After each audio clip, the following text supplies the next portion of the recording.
All right, one clarification about the 21st of November. Sunday school teachers, you will have to organize your classroom to work on posters for Pastor Appreciation Month. So it'll be up to you guys to do that. You've got some time to do that, so you can start soon. But even the adult classes should probably try to do something with that. So keep that in mind. One other thing to mention, Pastor Randall will be at the outreach tonight. So make sure you come out. I know he'll be glad to see you out there, evangelizing, sharing the gospel with people, and it'd be good just to fellowship with him. So, all right, 1 Timothy chapter 2, verses 9 and 10. Surprisingly, our church sign did not get blown up overnight. It's still there, and the title of the sermon is The Proper Behavior of Women. And, it's still there. The role of men and women in the church has been battled over for, as I said last week, for at least the last 50 years, probably longer than that. And by the word Baptist Church, it's no secret that we seek to live by the word. We don't do it perfectly. As the reformers used to say, semper reformanda, we're always reforming, always trying to understand how we can do better and reform where we are. If the roles of men and women have been fought in the church, then the idea of what constitutes the proper behavior of women and men has been fought in the culture, even more so. The mom who stays at home, serves her husband and family, is pitted against the mom who pays for daycare and has her career. In our culture, the confusion about what constitutes how women should act becomes a political tool for women on both sides of the aisle, whether you're Republican or Democrat. There's very definite political battles that are fought over this. Now, the context, I want to be clear, in 1 Timothy 2 is public worship. There's more to say about what's happening in the culture when we get to verses 11 to 15. Today we're looking at verses 9 and 10. But for today, we're asking the question, how should women act in the church? In 1 Timothy 2, 9 and 10, there are two behaviors that the apostle commands. These are going to be a little bit redundant as we go through the verses today, because both of these behaviors are repeated all through 9 and 10. So I'm trying to outline it to overview what's in it, but there's going to be some repetition between points, just so that you're aware of that. There are two behaviors that the apostle commands. The first behavior is that godly women come to church with an appropriate attitude, and the second behavior is that godly women come to church with an appropriate adornment. So we're talking about both attitude and adornment, what you wear and what you're thinking, what's outward and what's inward. We're talking about both of those things. And I would say to you that back there in verse 8 last week, we were talking about how men lead in prayer. Both outward and inward were also addressed at the end of verse 8.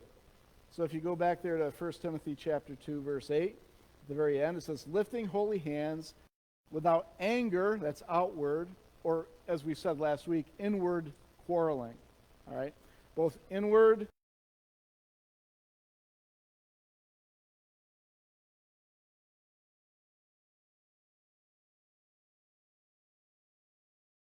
and outward display of what we are.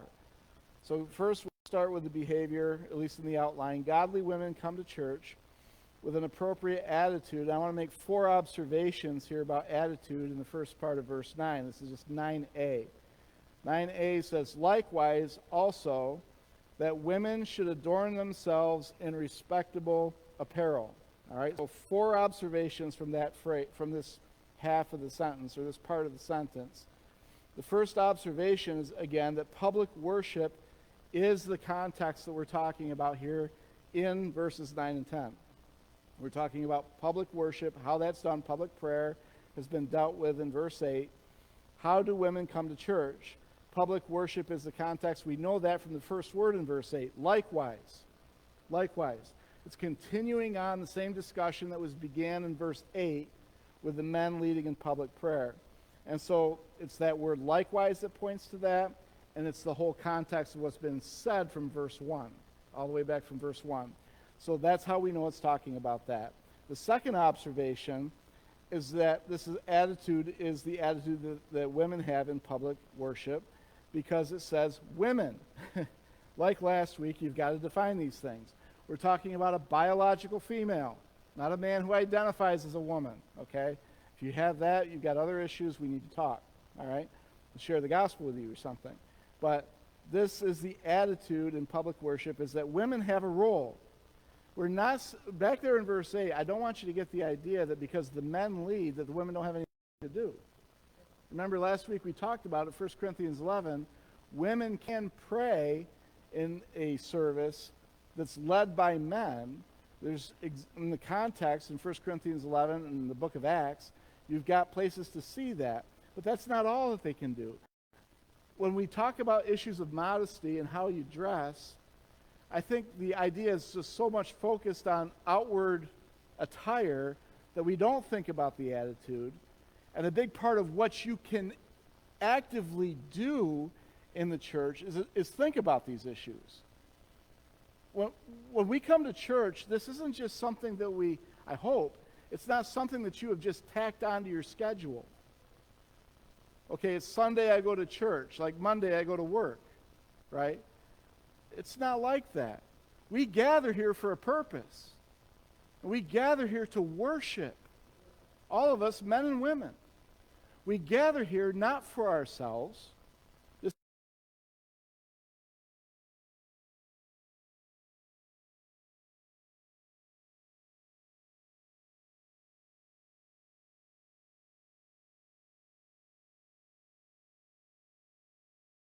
It's all about Him. And so before we come to this place, we need to prepare ourselves to come. That idea is lost, done, gone in this culture, that you prepare to go to church. But that's why that last Sunday school lesson that we did in the summer out there in the fellowship hall was about, how to listen to a sermon. We need to prepare ourselves to hear the sermon, but we need to prepare ourselves for the whole shebang, everything that's happening here. And I think you're seeing some of this in the text. There's preparation involved. So there's an attitude of, we have to prepare our attitudes, but all of us need to hear this, men and women. We need to prepare ourselves, like physically, when we come to church. There's got to be some thought to what we're wearing when we come to church. Now, I'm not talking about legalism. I'm not here to make rules today. That's not what I'm about. What I am about is preaching what the Word of God says. And what you're going to see in this text is that the Apostle Paul's language is extremely precise. It's extremely precise. The Greek words that he's using here in the text are only used in a couple of other places, and some of the words are not used anywhere else in the New Testament. So his language is being very precise, and he wants to precisely, like a surgeon, deal with the issue of our attitude and how we prepare ourselves for worship, like a surgeon. And so you've got to, if that's the case, then as you're preaching this, then you've got to slow down and be as precise. And so that's what I'm going to try to do here today by the grace of God. So you've got how we've dealt with the men in verse 8. Now we're clearly dealing with the women. Again, like the men, this is talking about adult women, probably marriageable age. This is what we're speaking of. How do they approach public worship? The next part of the verse says that they should be respectable in verse 9. Also, women should adorn themselves in respectable apparel. This is a play on words in the Greek. These two words look almost identical, except for like one or two letters. So there's a play on words. He's trying to use that to emphasize the point. Bible scholars sometimes will translate it this way. They should adorn themselves in adorning attire. That's the closest we can get in English to what's going on here with that phrase. You need to adorn yourself. Arthur Way, in his translation, says, array themselves in decorous attire. How do you say that? Decorous or decorous? I don't know. In that sort of attire, right? In other words, it doesn't mean that you have to wear a used or an empty feed bag. All right? That's not what we're saying. We're not saying you got to cut a hole in the top of a feed bag and then 2 holes on the side and wear a feed bag to church. Okay, that's not what we're saying. We're not even saying like what's been done like in the homeschooling world where everybody wears a denim skirt. Okay, we're not saying that either. It's okay to have some fashion sense. In fact, it's actually recommended here in the text. When you're talking about decorous attire, actually looking decent when you come. But not with the idea of being the attraction. Attractive without being the attraction. Does that make sense? So you want to look good. Why? Not because of us. Who cares about that? You are coming before God. You're coming before God. If you had an appointment with the Queen of England, how would you dress? That could go for all of us, men and women in here. How would you dress if you approached the Queen of England? I guarantee you that most people would not be dressed like we dress on Sunday morning. There would be a lot more respect. There would be a lot more reverence coming before the Queen of England, who's just a person. She's going to die, right? They're all going to die. How do we approach God? I mean, honestly, this is common sense. This isn't really all that difficult. But that's the idea here in decorous. You should dress to a certain standard. Now, I'm not going to set the standard. I'm not into that. But I think that we ought to at least throw the idea out there to consider. When you prepare to come to church on Sunday, think, I'm not going to see all these other people. I'm going to meet with God.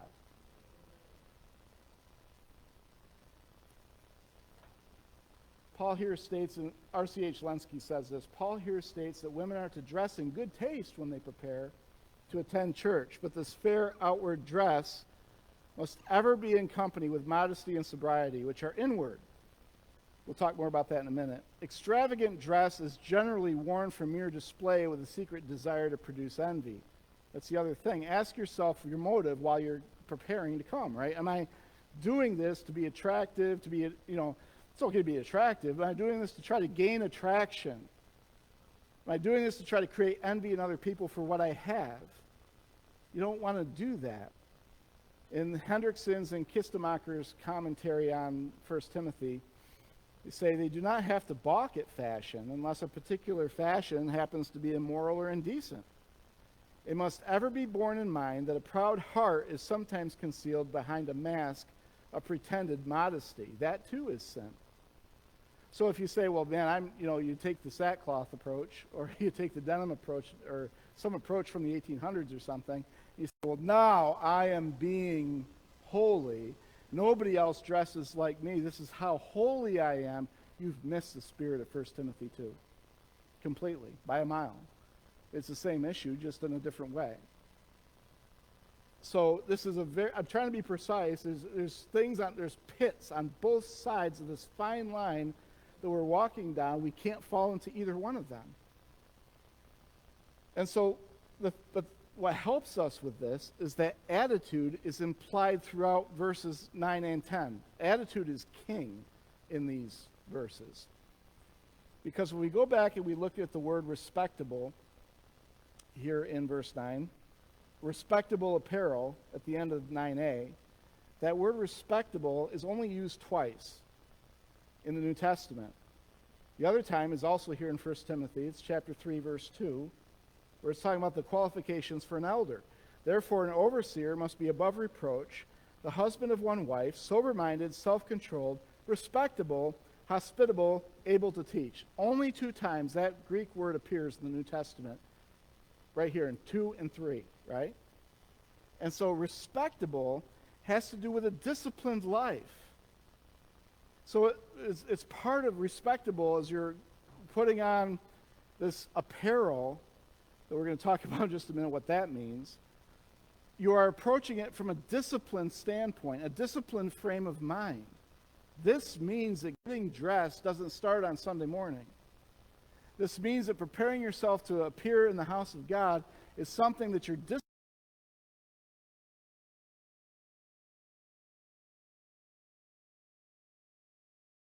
the clothes. You think to yourself in a disciplined way, I will buy this, I will not buy that. This thing is fashionable, it looks good, but it's not anything that's going to make me a spectacle in the house of God. It's being disciplined in the way that you approach that. But then when you come to the next term, apparel, well, obviously we think of clothing. But there's in the Greek, there's a sense in here it's talking about bearing or outward just deportment in general. Not just clothing, but how you carry yourself in general. So you have a disciplined way of carrying yourself. This has more to do than clothing. This has to do with how you come into the house of God to worship, that you're coming, and we're going to see in a minute, about reverently. Reverently. And that will include dress, but it's a lot more than dress. That's where we get hung up in this text, is on that we read modesty in English, and we go, oh yeah, I know what that means, bread sack or whatever. No, we're talking about a balancing act here. And the emphasis is actually on how you carry yourself reverently. We need to think about how we come to the house of God. Not just what we wear, but what we're thinking as we approach. Are you thinking about yourself? How are people in the church going to see me? This applies to men and women. How are we carrying ourselves? Are we carrying ourselves in such a way as if we really are meeting God? So that's what that has to do with, and it's parallel to the end of the men's command in verse 8, this inner condition. The fourth observation is that their clothing and attitude should be reverent. I've already referred to it, but here it is in the text in verse 9. With modesty. The word modesty, we have it in the English. We think we understand this.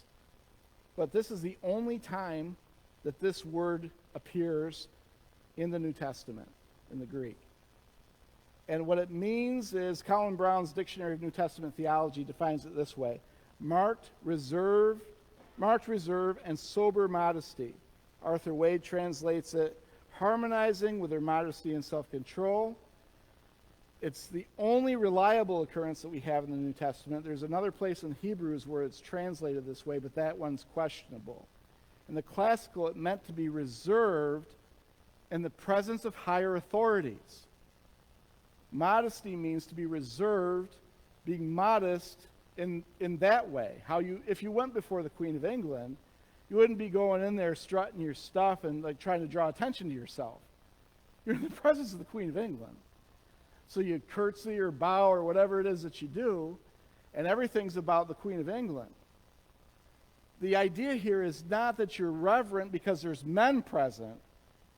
The idea is that you're reverent because God is there. That's the idea here of this word modesty. Reverent because you are meeting in the presence of God. And so that should affect everything, by the way, that we do in worship. Not just what we wear, but every element of what happens up here, behind the pulpit, up here where we're leading in worship. We have to think about that. That we're doing this before God. It is not a light thing. You expect Pastor Randall, you expect me to prepare and to preach, to prepare, study the Word of God, and have something to say when we get up here in the pulpit. It's no less important for what's happening here on the platform, every aspect of it, and what happens out there in the pew. When you come, do you prepare that way? To come to church, to hear as much as you expect us to prepare to preach. So there needs to be that sense of modesty, and then this idea of self-control. This word is only used 3 times. The first time is Acts chapter 26, verse 25. Acts chapter 26, verse 25. And it says this. Paul's giving testimony about what's happened with him and his ministry, and he's being accused of all sorts of things. Verse 25, Paul said, I am not out of my mind, most excellent Festus, but I am speaking true and rational words. That phrase, out of my mind, that's the Greek term. I'm not insane. The self-control idea means having some sanity.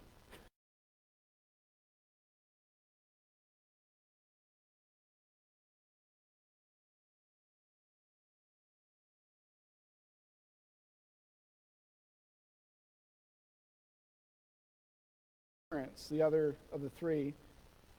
Yet she will be saved through childbearing if they continue in faith and love and holiness with self-control. That self-control term is that same term. It gives the idea of sanity. When you dress to draw attention to yourself, that's insane in the context of coming to worship a holy God. Who does that? A narcissist does that.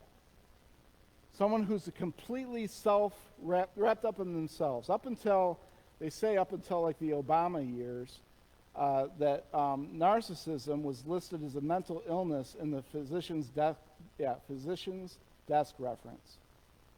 It used to be insane in this country. You had a problem if you were a narcissist, but that went out of the next edition of the physician's desk reference, and now it's normal. Psychologists say it's now normal to be a narcissist in this country. Congratulations. Welcome, Facebook. Right? I mean, that's what we are. We're narcissists. And so dressing to draw attention to yourself, that's just insanity. And that's what he's saying. He says, have some sanity about this. He says, don't seek that. You're coming to worship God. So that's the very first observation. It wraps up the first, or not observation, the first behavior. Godly women come to church with an appropriate attitude. Godly men should too, by the way. And godly women, the second one, come to church with appropriate adornment. We've been dealing with this as we go. Like I said, there's some repetition. But I just want to point out a couple of guidelines. These aren't rules, but these are things to think about when you think about this issue. And I've already said this, but I have to say it again because the text says it again. They do not seek to be the attraction in the first part of verse 9, or the last part of verse 9. It says there, not with braided hair and gold or pearls or costly attire. And right about now, ladies are looking around. Did I braid my hair this morning? No, this is not a condemnation of just normally braided hair. Now, it sounds like it when you read the text. But considering everything that's here in the text, where it also mentions gold and pearls, there was a practice that was going on at this time regarding braided hair that was really over the top. Okay, and so here's what happened. This comes from a book called The History of Costume by Blanche Payne. When I bought this book, I thought, I'll never use this thing. Well, now I'm using it. So here's the quote from the book. During the last half of the first century, the time that Paul's writing, a great change took place in the Roman Empire. From the simplest of hair arrangements, it veered to the most elaborate, a very high pompadour consisting of a front framework that supported a mass of short curls. The rest of the hair was braided and formed into a huge knot above the neck. This fashion held well into the second century. In fact, there's an example of this historically in the bust of Julia, who was the daughter of Emperor Titus. He reigned from 79 to 81 AD. If you go to a museum in Rome, you can see this thing. She's got this mass of curls just stacked on top of her head like that, right? And in the back, you've got the braid. Well, what was happening with the braid was that wealthy women were paying their servants or slaves to weave golden threads, pure gold threads, throughout their hair in the braid. And not only that, but the massive curls on the front, they would have covered in a hairnet. And the hairnet was also made out of pure gold. Imagine that. Pure gold through your braid, pure gold hairnet, and then on top of that, you're adding gold and pearls into the braid. It's estimated that some of those hairstyles back then were worth more than $1 million in their currency. Imagine what they'd be worth today, 2,000 years later. All this gold, all this stuff, and there'd be like little pins or little clasps and things like that also in the hair. And it's said that historically, when these women would walk down the street, you could hear them coming because their hair was jingling. We got spurs in Texas that jingle, jangle, jingle, right? Their hairstyles Jingle, jangle, jingled. And the reason was to draw attention. Now, you see what's happening here in the text? Some people will take this text and abuse it. But what he's showing you here is that when you dress to show off your wealth, why are you doing that in the presence of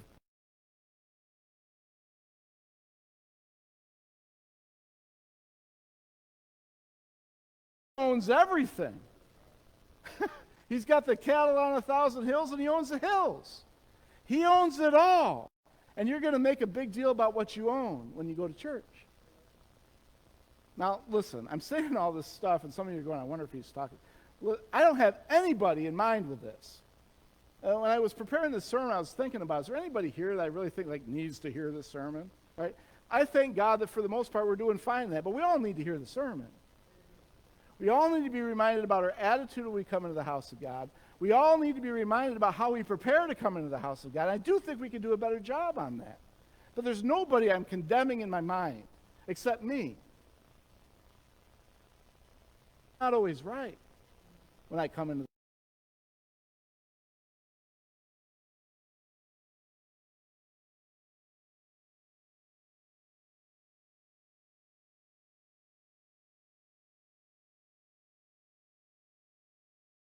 draw attention to the wealth of the person. Go over to 1 Peter chapter 3, verse 3 for a second. 1 Peter chapter 3, verse 3.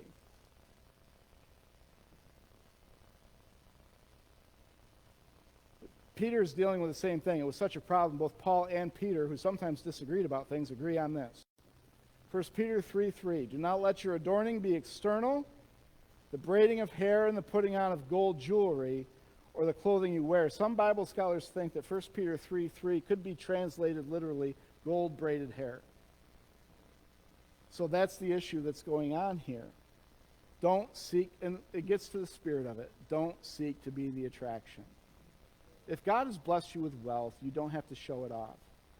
What's been interesting to me in my life, I've been able to meet different people who are millionaires, and what's most interesting is most of them, the reason why they're millionaires is because they don't spend their money that way.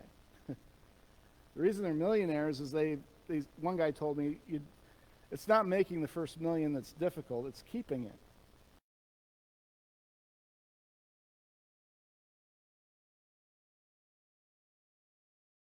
The reason why they're still millionaires is because they're very careful with money, and you wouldn't even know, these are Christian men, you wouldn't even know that they're millionaires by the way they carry themselves. That's what we're looking for here. And by the way, if you're an American, you're rich. By the rest of this world's standards, if you've traveled at all, you know it's true. If you're an American, you're rich. Be careful. So they don't seek to be the attraction. And finally, on the positive side of this, in verse 10, they are known by their works. It does not say that they're known by their profession. In fact, the profession of faith is downplayed here in verse 10. It's what is real in their life that matters. Because in verse 10 it says, but with what is proper for women who profess godliness with good works. All right, so profess, the word profess means loud proclamation. This isn't just making a claim that they're Christians. This means they are broadcasting verbally their godliness. He says that loud broadcasting of your spirituality doesn't mean anything. And specifically, it says in the text in verse 10, godliness. This is another one of those words here that's rare. It's the only occurrence in the New Testament. Another one of those words means fear of God. And in the Greek translation of the Old Testament, it's only used twice there. So it's used in Genesis 20, verse 11. We're not going to look at that one. Look at Job chapter 1, verse 1. This is the other usage in the Old Testament. In Job chapter 1, verse 1, it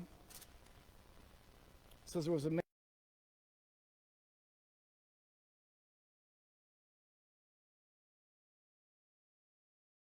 that's translated by the same term in the Greek. When they translated the Hebrew Old Testament into Greek, that's the same term they used. One who fears God. Your loud proclamation of fearing God doesn't mean anything if it's not attended by good works. And that applies to men and women. That applies to men and women. And so what Paul's saying here in 1 Timothy, bringing it to the attention of the women, says what you really ought to care about, what you need to discipline yourself to think about, what you need to prepare yourself to come into worship with, dress respectably, don't seek to be an attraction, but care more about how your faith is working out in your life with a result of works, good works, for the glory of God. Adorn yourself in that. Make that the thing that you care about more than fashion, more than hairstyles, more than those things. That's the whole spirit here of the text. So if you look, by the way, it doesn't give proof of Christianity in verse 10, but this is proof of their profession of Christianity, proof that their profession is real. So you go back to Titus chapter 2 for a second, and we've got an example of the kind of good works that Paul's interested in. In Titus chapter 2, verse 1, Paul addresses Titus and says, "But as for you, teach what accords with sound doctrine." In verse 2,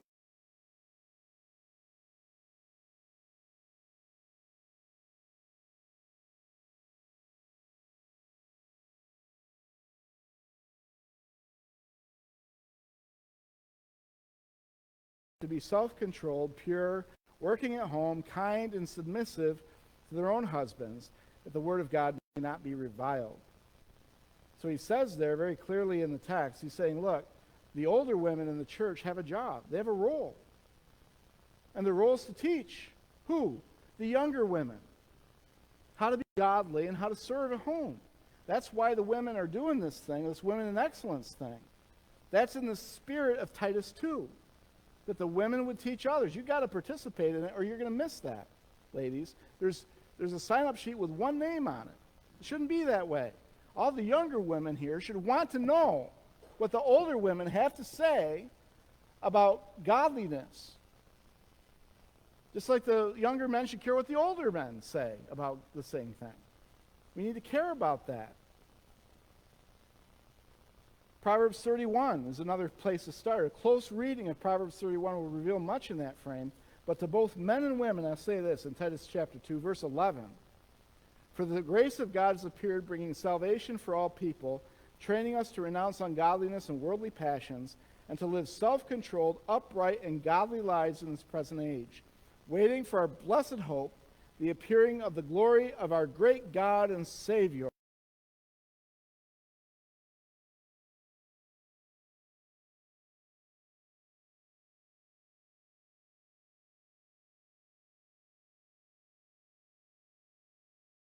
God. You say, oh, I'm so thankful for the grace of God. He saved me. Fantastic. That's great. Where are your works? We don't get saved by our works, but it's the natural fruit of salvation that there's some evidence in your life. Where's the evidence? If there's no evidence, then whatever grace you've received is a fake, cheap, phony grace.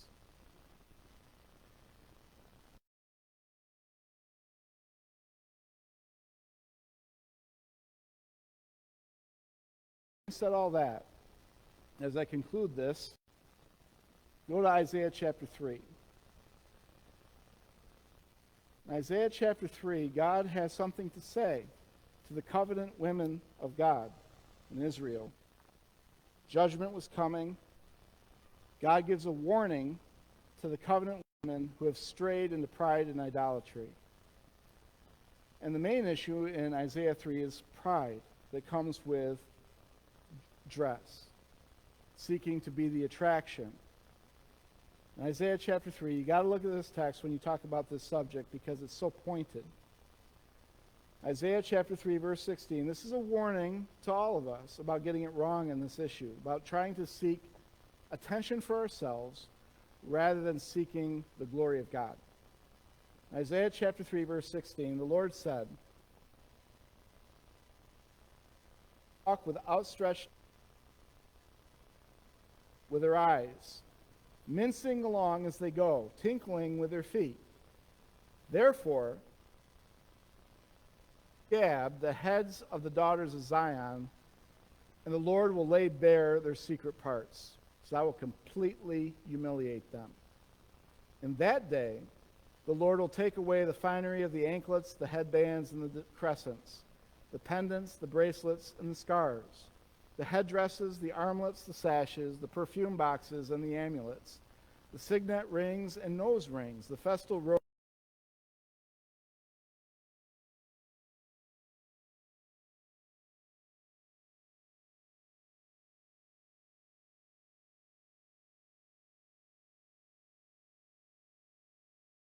baldness, and instead of a rich robe, a skirt of sackcloth, and branding instead of beauty.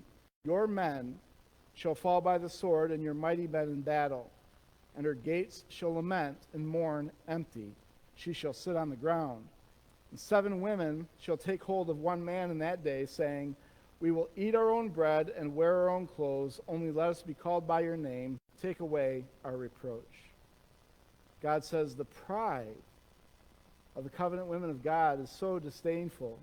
He outlines it in detail, very precisely, doesn't he? And then he says, I'm going to bring judgment, and I will wipe out your men, and you'll have nothing left. So God takes it seriously. That's what my whole point in bringing up Isaiah chapter 3, is that God takes this seriously. It's offensive to a holy God when we seek to draw attention to ourselves rather than exalting him. If it's true of the women, it's also true of the men. Men, we have the opposite problem. We don't worry so much about dressing up. We just come to church like we're going to work or something. Or just sort of like hanging out with the guys or something like that. We're not just hanging out with the guys. This isn't just a stop on your route. You came here today to worship a holy God. If we would show more respect to the Queen of England than we would show respect to God, we have a hyperinflated view of the Queen of England and too low of a view of God. All right, let's pray.